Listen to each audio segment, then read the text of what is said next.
Hi everyone, welcome to my YouTube channel. Mysuru pak ಹೇಗೆ ಮಾಡೋದು ಅಂತ ನೋಡೋಣ. 1 ಕಪ್ ಕಡಲೆ ಹಿಟ್ಟು, 1 ಕಪ್ ಸಕ್ಕರೆ, ಹಾಫ್ ಕಪ್ ವಾಟರ್, 1.5 ಕಪ್ ಎಣ್ಣೆ ತೊಗೊಂಡಿದ್ದೀನಿ. ಲೋ ಫ್ಲೇಮಲ್ಲಿ ಕಡಲೆ ಹಿಟ್ಟನ್ನ ಹುರ್ಕೊಳ್ಳೋಣ. ಇದನ್ನು ಲೋ ಫ್ಲೇಮಲ್ಲಿ ಹುರ್ಕೊಂಡು ಅದನ್ನು ಸಾಣಿಸಿ ಎತ್ತಿಟ್ಕೊಂಬಿಡಿ. 1.5 ಕಪ್ ಎಣ್ಣೆ ಮತ್ತು ತುಪ್ಪನ ಚೆನ್ನಾಗಿ ಕುದಿಯೋಗೆ ಬಿಸಿ ಮಾಡ್ಕೊಳ್ಳಿ. ಒಂದು ಬಾಕ್ಸಿಗೆ ತುಪ್ಪ ಸೋರಿ ಎತ್ತಿಟ್ಕೊಂಡ್ಬಿಡಿ. ಆ ಬಾಂಡಲೆಗೆ ಮತ್ತೆ ಹಾಫ್ ಕಪ್ ವಾಟರ್ ಹಾಕಿ ಅದನ್ನು ಚೆನ್ನಾಗಿ ಕುದಿಯೋ ಹಾಗೆ ಬಿಡಿ. ನಂತರ ಅದಕ್ಕೆ ನಾವು ತಗೊಂಡಿರ್ತಕ್ಕಂತಹ 1 ಕಪ್ ಸಕ್ಕರೆನ ಆ್ಯಡ್ ಮಾಡಿ ಚೆನ್ನಾಗಿ ಬಾಯ್ಲ್ ಮಾಡಿ. ಒಂದೆಳೆ ಪಾಕ ಬರ್ತಿದೆ. ಈಗ ಕಡಲೆ ಹಿಟ್ಟನ್ನು ಹಾಕಿ ಗಂಟು ಇಲ್ಲದೇ ಇರೋ ಥರ ನಾವು ಮಿಕ್ಸ್ ಮಾಡ್ಕೊಳ್ಬೇಕು. ನೋಡಿ, ನೆಕ್ಸ್ಟ್ ನಾವು ಬಿಸಿ ಮಾಡ್ಕೊಂಡಿರೋ ಅಂತಹ ಎಣ್ಣೆ ಹಾಕಬೇಕು. ಈಗ ನೋಡಿ ಎಷ್ಟು ಚೆಂದ ನೊರೆ ನೊರೆ ಬರ್ತಾ ಇದೆ. ಇದು ಎಲ್ಲ ಮತ್ತೆ ಎಣ್ಣೆ ಎಲ್ಲ ಹೀರ್ಕೊಳ್ಳೋವರೆಗೂ ನಾವು ಮಾಡ್ಕೋಬೇಕು.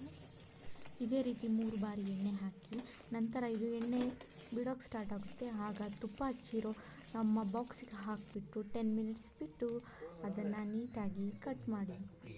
Like, share, subscribe my YouTube channel.